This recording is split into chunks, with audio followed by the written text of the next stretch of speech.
അതാണ് ഞാൻ പട്ടാഞ്ചേരി ഫോട്ടോ വെച്ച് എല്ലായിടത്തും ഞാൻ കയറിയാക്കി ഭക്ഷണം ചെയ്യുന്നത്. തൊട്ടടുത്ത് അറപ്പില്ല. പക്ഷേ ഇത്തരം ഇതിലുള്ള ടേസ്റ്റാണ്, ടേസ്റ്റ് ഫുഡാണ്.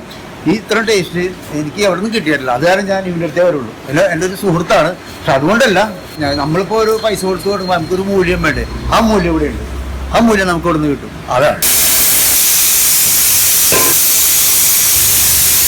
എല്ലാ വെറൈറ്റി കറികളൊക്കെ ഉണ്ടാവാറുണ്ട്. കാട ഫ്രൈ, ചില്ലി, പൊറോട്ടയിലും ഒരുപാട് വെറൈറ്റി പൊറോട്ടകളൊക്കെ ഉണ്ട്. ബൺ പൊറോട്ട, കോയിൻ പൊറോട്ട, അങ്ങനെ ഒരുപാട് കാര്യങ്ങളൊക്കെ ഉണ്ട്. ഫുഡൊക്കെ അടിപൊളിയുണ്ട്. 50 kilo.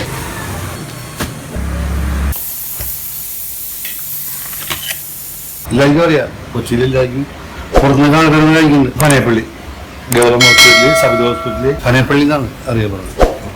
ബീബൈ അബ്ദുൾ റഹ്മാൻ റോഡ്. पहले तो पात्रों में सनफ्लावर ऑयल डाला, उसके बाद में कट की, उसके बाद उन्न डाला, मैं सवाला, कच्चा मुलगो और कैरेट और थोड़ा सा इंजी कटिंग करके रखा वो डाला. तो सवाला फ्राई हो, उसमें पानी डाला. पानी अभी बॉयल होगा, मैं उपमा डालेंगे.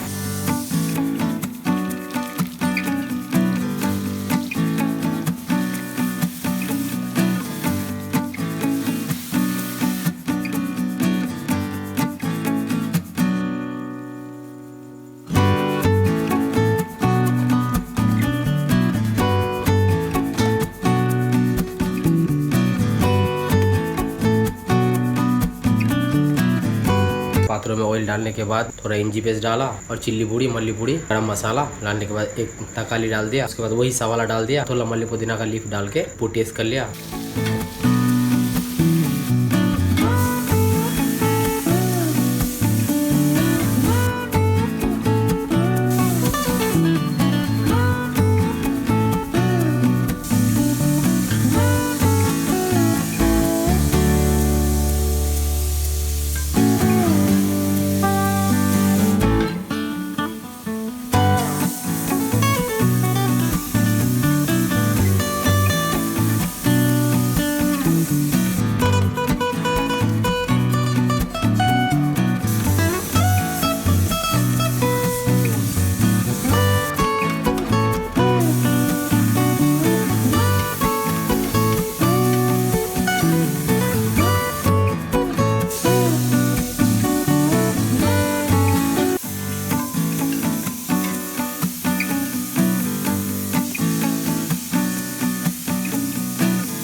जो हम सवाला कटिंग करके रखे हैं ना अभी, यही सवाला में डालने के बाद और पानी डाल के बस आग लगा देते हैं, मूड़ी लगा देते हैं. 2-3 सीटी बच जाता है तो सवाला बॉयल हो जाता है. मसाला रेडी करने के बाद सवाला में डालते हैं तो ग्रेवी अच्छा आ जाता है. എല്ലാ ദിവസവും ഇവിടെ വരാറുണ്ട്. അത് അദ്ദേഹത്തിൻ്റെ പെരുമാറ്റം, പിന്നെ ഇവിടുത്തെ ഫുഡ് നല്ല ഭക്ഷണമാണ്. നല്ല സർവീസാണ്. വൈകുന്നേരത്തെ ഇവിടുത്തെ ഒരുപാട് കറികളുണ്ട്. മെയിനായിട്ട് ബീഫ് ഫ്രൈ, ബീഫ് റോസ്റ്റ്, ചിക്കൻ്റെ 10-15 ഐറ്റം, എല്ലാം നല്ല ഫുഡുകൾ.